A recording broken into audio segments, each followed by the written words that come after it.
ये है आपका अपना चैनल माई पोर्टल। साथियों, जैसा कि आप सभी जानते हैं, टीचर रिसोर्स पैकेज के अंतर्गत प्राथमिक स्तर के सभी शिक्षकों को टैबलेट क्रय करने के निर्देश राज्य शिक्षा केंद्र द्वारा दिए गए हैं और इसी क्रम में टैबलेट क्रय किया जाना है। और इस टैबलेट का यूज विषय वस्तु को विभिन्न डिजिटल पोर्टल से प्राप्त करके बच्चों को दिखाने, ऑनलाइन टीचिंग, प्रशिक्षण आदि के लिए किया जाना है। और इसके लिए शासन की ओर से 10,000 रुपये भी शिक्षकों को दिए जाने हैं।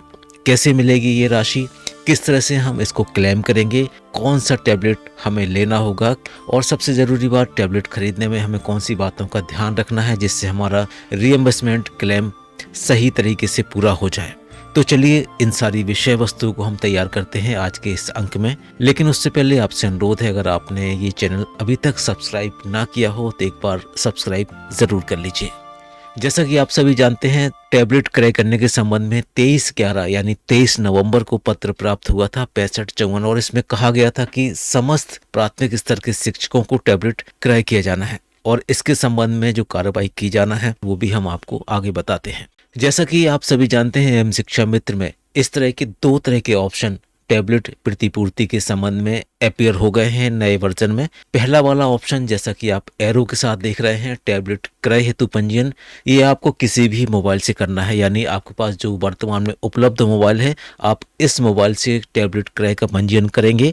लेकिन जो अगला वाला ऑप्शन है जिसमें टैबलेट क्रय की प्रतिपूर्ति की जानी है, इसको आपको टैबलेट क्रय करने के पश्चात उसी वाले नए टैब से, इस वाले ऑप्शन से अपनी इंफॉर्मेशन भरना है।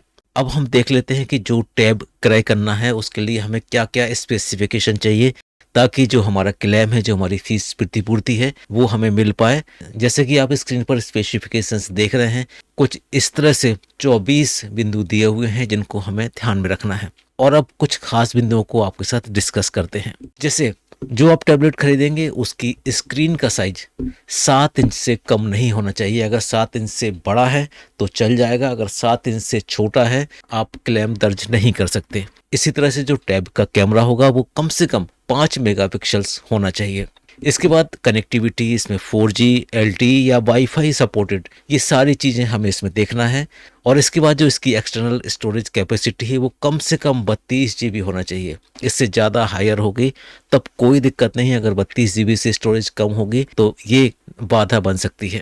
और इसके बाद जो इसकी बैटरी कैपेसिटी है वो 4000 mAh या इससे ज़्यादा होना चाहिए। और जो वारंटी है कम से कम 1 वर्ष की टेप के साथ होना अनिवार्य है। अगला एक महत्वपूर्ण बिंदु जो इसमें है, टिन नंबर का। जिस भी शॉप से, जिस भी जगह से आप टैब खरीदेंगे उसके बिल पर, उसकी इनवॉइस पर टिन नंबर बहुत ज़रूरी है। जब आप टैब परचेज कर लेंगे इसके बाद आपको टैब में इंटरनेट कनेक्टिविटी चालू करना है और जब इंटरनेट कनेक्ट हो जाएगा उसके बाद आपको इसमें एम शिक्षा मित्र का अपडेटेड वर्जन जो कि प्ले स्टोर पर अवेलेबल है, आपको उसको इंस्टॉल करना है। इंस्टॉल होने के बाद कुछ इस तरह का आइकॉन आपको टैब पर दिखेगा। इसके बाद आपको अपने यूनिक आईडी और पासवर्ड से इसको लॉगिन कर लेना है। लॉगिन करने के बाद अब हम लाइव मोबाइल को ऑन करके देखते हैं कि इसमें क्या क्या फंक्शन है और हमें इसमें किस तरह से एंट्री पूरी करना है। मोबाइल में इस तरह से हम एम शिक्षा मित्र ओपन कर लेंगे। ओपन करने के बाद आप देखेंगे जो पहला वाला ऑप्शन है टैब प्रतिपूर्ति, इसको हम क्लिक करेंगे। क्लिक करने के बाद वही 2 तरह के ऑप्शन हमें यहाँ पर देखेंगे। अब हमें दूसरे वाले ऑप्शन टैबलेट क्रय की प्रतिपूर्ति, इस वाले ऑप्शन का यूज़ करना है। क्लिक कर लेते हैं।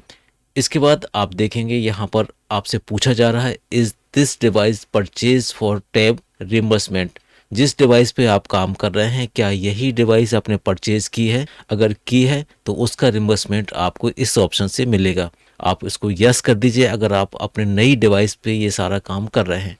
इसके बाद आप देखेंगे यहाँ शुरुआत में कुछ इन्फॉर्मेशन जो लिखी हुई है वो इस टैब के बारे में इन्फॉर्मेशन है कि इसका मेक क्या है, मॉडल क्या है, किस वर्जन का है, कौन सा इसमें प्रोसेसर है, कितनी रैम है, इस तरह की बहुत सारी इन्फॉर्मेशन आप यहाँ पर स्क्रीन पर देख पाएंगे। इसके बाद आपसे यस नो में आंसर्स पूछे जा रहे हैं, आपको वो फिलअप करना है। पहला ऑप्शन लिखा है इस डिस्प्ले साइज 7 इंच और एबव, यानी आपकी जो टैब की डिस्प्ले साइज है वो 7 इंच या 7 इंच से अधिक है। आपको यहाँ पर हाँ और नहीं में उत्तर देना है। इसके बाद अगला ऑप्शन है इस कैमरा 5 मेगापिक्सल्स और हायर, आपको यहाँ भी यस और नो में उत्तर देना है।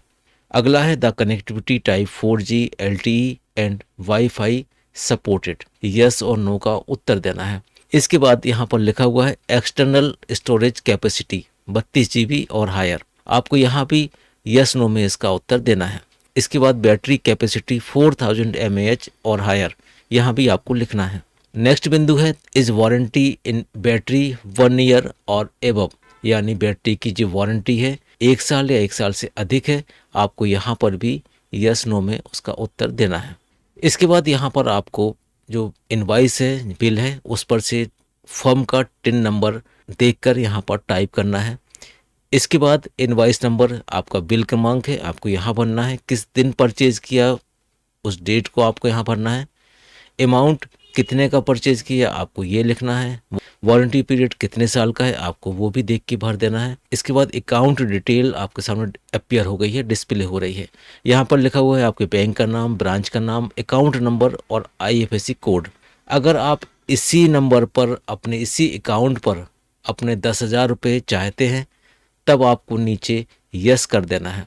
और अगर आप इस अकाउंट को बदलना चाहते हैं, कोई नया अकाउंट यहाँ पर देना चाहते हैं, तो आप अगर यहाँ पर नो लिख देंगे तो आपसे ये सारी इन्फॉर्मेशन नए तरीके से फिर से पूछ ली जाएगी।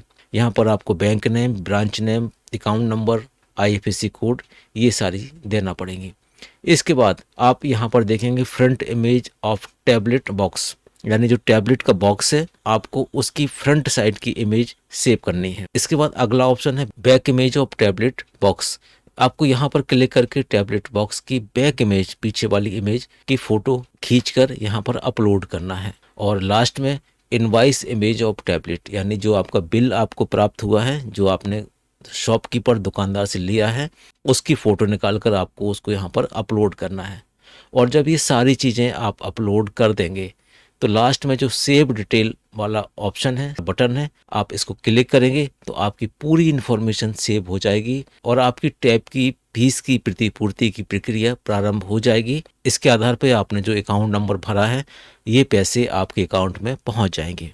उम्मीद है आपको ये सारी प्रोसेस पसंद आई होगी। फिर भी अगर कोई कन्फ्यूजन्स होता है, कोई आपके मन में प्रश्न रह जाता है तो आप डिस्क्रिप्शन बॉक्स में लिखिए, हम आपको वहां पर भी उत्तर दे सकते हैं। आज की वीडियो में बस इतना ही। मिलते हैं एक नए वीडियो में एक नए टॉपिक के साथ। तब तक के लिए थैंक्स फॉर वॉचिंग।